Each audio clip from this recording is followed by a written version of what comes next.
Greetings and welcome to my dear Aries. This is Ron from Tarot of the Twin Sun. Welcome to my channel. I shall be doing a special reading for you today. This is for the mid-month of July, the energy of Aries 2020. So basically, this is a Quixote reading. This has to do with the narrative or framework of Don Quixote, the exploits of Don Quixote, his idealisms. You're going to have a character that's much like Sancho Panza, your sidekick, your lover, your friend, who tries to tell you otherwise, and of course, the windmill. And these are just placements, and basically I'll go ahead and guide you through it. This is for a special reading for Aries, probably a one-off. That is because Mars is in Aries, and I feel the drive of Quixote is definitely within you for the time being, in the next 6 months especially. So it's a special reading for Aries.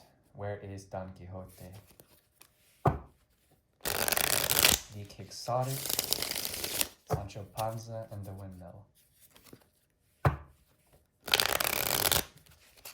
Please relax and clear your mind. There also will be a special extended for Dulcinea. Dulcinea, of course, is the idealized vision of Don Quixote. It is essentially your lover, and that will be available by email. So just go ahead and contact me if you would like that.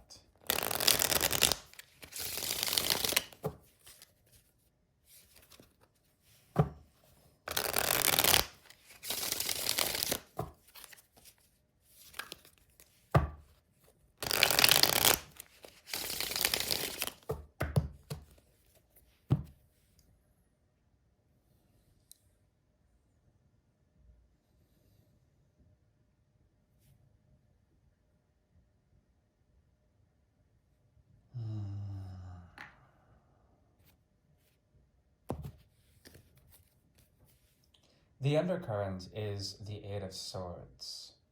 There's a structure within your mind that is somewhat holding you back, but also protecting you.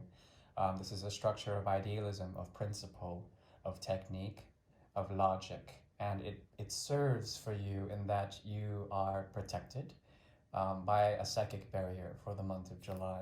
This is against essentially any meanderings, any sort of wanderings.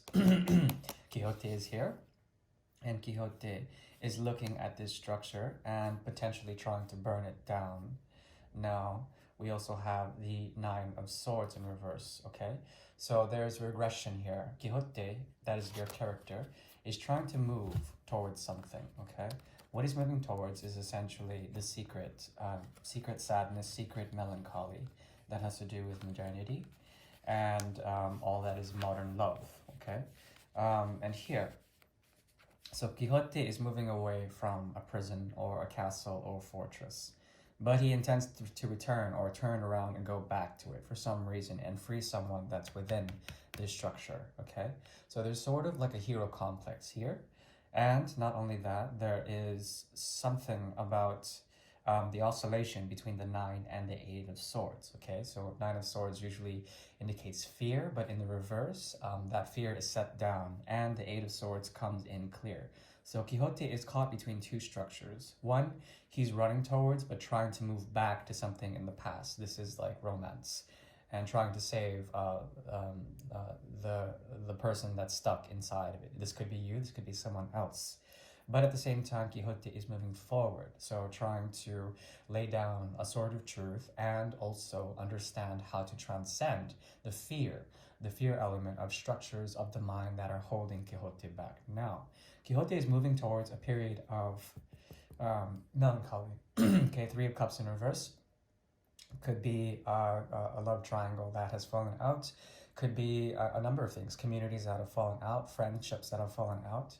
But there's a mystery behind this path that has to do with the forward movement towards the energy of the moon, the Great Mother, as well as the secrets of the moon. Cancer's energy is strong here, okay? Loyalties are strong here. And it has to do with the discernment between two opposite structures and being loyal to each, but being loyal more to what has emerged out of the eclipse season. Here we have 3 eclipses within the sun. The sun remains the same, but the moon changes. And there's something about this that could be telling of a threefold truth, okay? This threefold truth will be made known to us. These are 3 cards from the Legitimate Tarot and the Cigana de Sorte deck from Portugal. 1, 2, and excuse me, and 3. Okay, so there is a path of ascent here. One of these eclipses have opened up a pathway of ascent, okay, with the King of Rods here. So there's an evolution from the knight to the king, some sort of rising up into power, okay? That's one of them.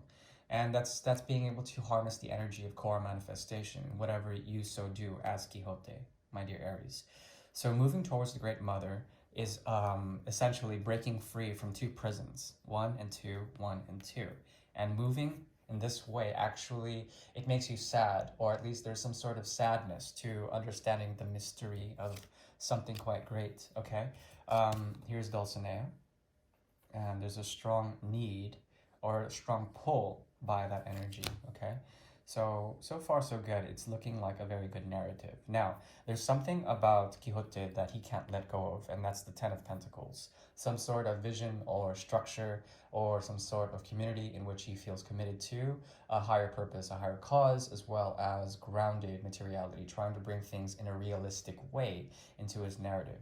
And it comes at a cost, death in reverse, okay? So something has to change in Quixote, but he cannot. That is you. Aries, there's something about you that needs to change, but there is an impossibility to do so because there is a move here. Basically, it has to do with creativity. Trying to be creative enough, that's what the change has to occur. Creative enough to release the power of the bear and move towards the ascension of the King of Rods, okay? Which is you in exaltation. Jupiter is here as well as Mars, which is fantastic. And the Sun.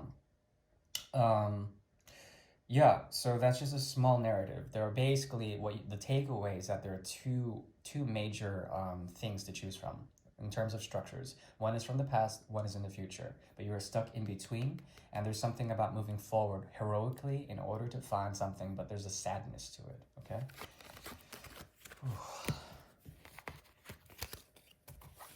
Right. So.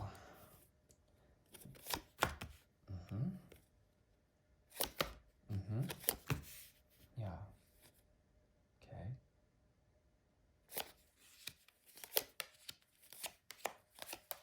Oh. Right. Okay. So, right. Okay. So this has to do with the thing from the past that's trying to be broken free. Requires a way to deconstruct the mind in order to see and understand its motivations, its pattern, okay? You are manifesting a situation in love from a place of complete wellness, complete stillness. The more you understand the motivation of the cup, the more you'll move towards either the past or the future or into the future. Into the future, you'll find the 10 of cups. In the past, you'll find the 8 of cups. So it's one of something you departed or something that you're gaining, something new. The thing that you're moving towards is someone who is in love with you, and you're manifesting this very, very clear here. And the person is madly in love with you. I think you're sort of indifferent with the 9, but there's somebody from the past that wants to come back, okay? Now, we're going to focus a bit on this person from the past, because I think that is, here, Sancho Panza. Sancho Panza, who's from your past, is here, the 9 of Pentacles. With the 9 of Pentacles, Sancho is the realist. He's very pragmatic. At the same time, he's a mirror of you because there's the 9 and the 9 here. 9 of Cups on your end, 9 of Pentacles on their end. And because of this, there is something that emerges, some sort of mirroring, that within this mirror, there is still a great deal of love. But I think you are, with the Magician faced that way, you are curious about something quite new here with lovers. But the connection with the past is still very strong, and this person is committing to give you the 10 of Pentacles that showed up earlier. The 10 of Pentacles that showed up essentially in the first reading, the first flow, which is here somewhere. Let me see. No, it's not there. It was here. Yeah, no. Yeah, no. So it's the Ten of Rods. Okay, so I was confused there. Okay, so let's get back to it. There's essentially something from the past that is still trying to give here. If they give, they're either taking away from their own self, their own resources in order to give to you, and this is an element of hard work. At the same time, there's something about this person, this Queen of Pentacles energy, the energy here, that has to do with nurturing, but also contributing to the Ten of Pentacles potentially. So it's the 8 or 10 of Pentacles, okay? And this is out of love. This is out of pure love. But I think you're disinterested. This person will reach out and offer you something. Very clear here with the lovers, as you can see. There's Sancho Panza, your sidekick from the past, and you're already moving on to some sort of new ideal. Someone who has a crown and is kind of like an empress for you, which is good. So that's the state of affairs. But there's something realistic about this person's offer. Okay, so I would suggest to listen to it because it's coming from a very healthy place and there's a lot of love. Okay. But someone is approaching you, and I think this is the third party, right? Now, what is happening here in terms of the ideal? What's going on with the challenge here? Okay, this is the windmill. This is what Don Quixote has to conquer, and you as Aries have to embody. Essentially, here we have the Two of Rods, a choice between two passions, and you standing at the crossroads of such a choice. This has to do with the number of 2, 4, and 10. And not only that, we have the Two of Swords. So there's a cross here between what you think and how your heart behaves, okay? But the cards are saying that the challenge here is that this windmill will have a propensity here and here. One will be more curved, the other will be straight on. Now, it really depends on you what to see here. Just know that your thoughts might have a demented sort of blurring when it comes to this. You can't trust, essentially, the projections that you have while you're blindfolded and charging at a windmill that is, supposed to be a dragon.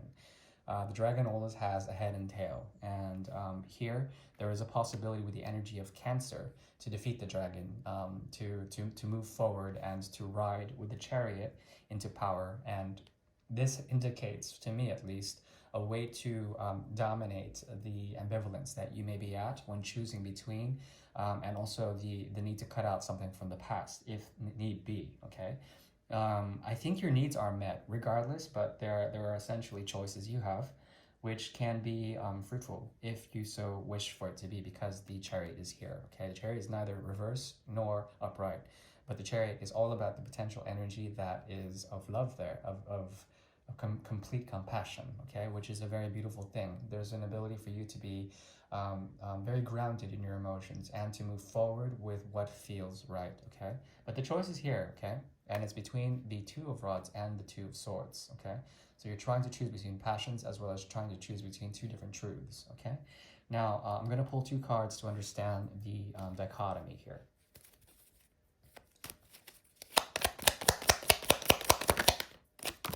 Okay. One is through the path of pleasure, the other is through the path of pain, okay? It's not exactly just pleasure. It's sort of like martyrdom or sacrificing, but you can't really put the finger on what it is. But the other is more about following your heart and understanding the lesson that is imminent to come, okay? Meaning that an indication that you might be burned by your own passions is here. But it's saying with the energy of Cancer to look towards your commitments and look towards the grounded principle that makes the structure of the 4, the house, with 2 and 2 here, 2 of Swords and 2 of Rods. Now, there could be contention. So like heart versus head is very clear here. It's saying to use your intuition and emotions in order to move forward. And even if you were to feel pain or some sort of sacrifice occurred, there would be some form of fire that emerges from it, either the 6 of Rods or the King of Rods. Okay, so those are very good cards to have in order to essentially assert yourself and assert your territory and to be able to ride on the chariot throughout your territory, okay, as the windmill sort of turns, There's a challenge, and the challenge is your own delusional mind versus your own passions that try to discern if the windmill is a dragon or a windmill. And it's just saying to use the energy of potentialities. Your intuition is strong with the energy of Cancer and the energy of the Chariot here to help you push through adversity. Okay, but the choice is yours, and it seems like someone really is beautiful here. This person from the past, right? Okay, that is your reading. That was the Quixote reading, Don Quixote and Sancho Panza and the windmill. I'm going to look into the energy of Dulcinea over this. So if you would like to tune in, it's just going to be a small link can be accessed through my email. So thank you very much, and good luck with Mars direct. Well, it's not in direct, but I'm not sure if it's direct or if it's in retrograde. Everything in hell was retrograde, but I think with Mars and Aries, there's a strong propensity for you to move forward in a very strong and bright way. Yeah. Okay. Then yeah, luck to you. Bye.